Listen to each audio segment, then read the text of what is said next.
Once you've gathered some more ideas and some screenshots of things that inspire you, it's time to bring those into Illustrator and start our mood board. So you can start with anything. I typically will just create a new document here and I'll change it from portrait to landscape, change my units to inches, and hit OK. Now with this ready to go, the next piece of this is bringing in those screenshots we just took. So I went ahead and cleaned up my files a little bit too. Just a reminder, this is my file structure. I've got my assets, my design files, and the files sent. Inside my assets, I'll save fonts or photos or any, in this case, all of my ideas that I gather here. And then my design files, I'll save right here in this AI file since this will be an Illustrator project. So coming back over to my ideas real quick, these are all of the ones that I've gathered. I can highlight all of them and drag and drop right into Illustrator. And it should bring them all in. And now as soon as, let's see here, there we go. As soon as they're all loaded, what I'm going to do is highlight all of these. I'm going to come into Window and open up my Links panel.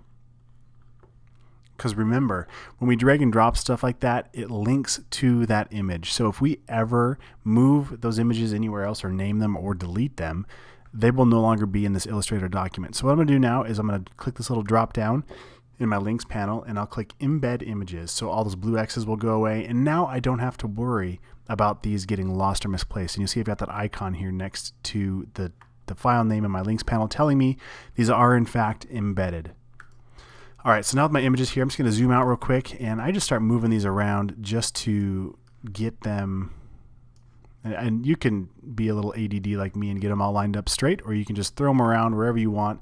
Doesn't really matter. I've got my selection tool up here selected, and I'm just kind of dropping these in all around my artboard to inspire me as I work on this project. So you can see I grabbed a handful of different images, whether it was because I like the typography or the color combination, or maybe it was the style of logo, or in this case, you know, I've got a little textured logo that I wanted to remember to show you how to do textures. This could be like a family crest since we're doing your name. We could also use some of these for different color combinations or styles. This one I wanted to remember to show you how to reflect things so you can make the shape once and copy it to the other side. This one I wanted to show you how to make a reflected image. So anyway, they're all here for different reasons that I was inspired by. So bring in your photos, get them going, and then now before we make it too far, let's hit save or hit Command S to save as, and we'll call it your name dash logo dash moodboard. That way you can always find it later and remember what it was for, okay? I'm just going to throw this onto my desktop real quick just so you don't have to wait for me. I'll hit save. I'll hit save again, and now we've got our document saved and we're ready to dive in. The next thing I typically do is I'll start thinking about some color options, and usually while I'm thinking about color now, I don't show color to clients until about the second or third round, and the reason why is we want to focus on the shape of this thing first.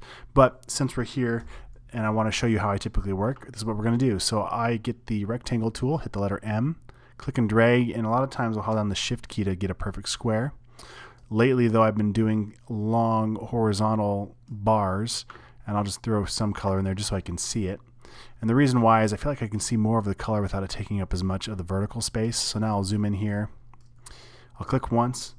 Now Alt, click and drag straight down. I'll let go, and now hit Command D a few times. So there's one section. I'll highlight those, Alt, Shift, and I'll drag that down. Maybe hit Command D one more time. So now I've got 3 different sets of color options I could play with. I'm just going to highlight all of these, hit the letter E to get my free transform tool, and I'm just going to scale it down a little bit so it fits on there. And now what I can do is grab my eyedropper tool, and I can select any one of these. I'll select that blue, and I'll hold down Alt to paste it over here. And I'll just repeat that step a couple times here to grab some of these colors that I like from this logo. And maybe this gray. Okay, so there's one color sample, and then let's make another color sample here. And again, I just hit Command S to save. I save all the time. I can't emphasize that enough. We'll bring this guy up here. Maybe we like this color scheme. Letter I, click once. And there we go. So there's the color from this logo. And let's grab one more here. Maybe this, I like this one over here actually. So letter I, I'll click, that's actually white. So what I do when I want a white sample, I'll actually click on the stroke fill. I'll make it black. Oops, make sure your object's selected. I'll make it black. Then I'll click on the stroke window down here, and I'll change my weight from 1 point to 0.25. So it's very thin, but that way it shows up as like a white box without being too dominant on the page. So that's how I would show white in my color scheme. Get the eyedropper tool again. Let's grab the brighter orange of this, and then the darker orange in this, and then this looks kind of like a purple, almost like a really dark purple violet. All right, so there's another color scheme. At this point, we've got a pretty good mood board going on as far as colors I like, logos that I like, and things that I want to play with. So I'm going to go ahead and hit save right now.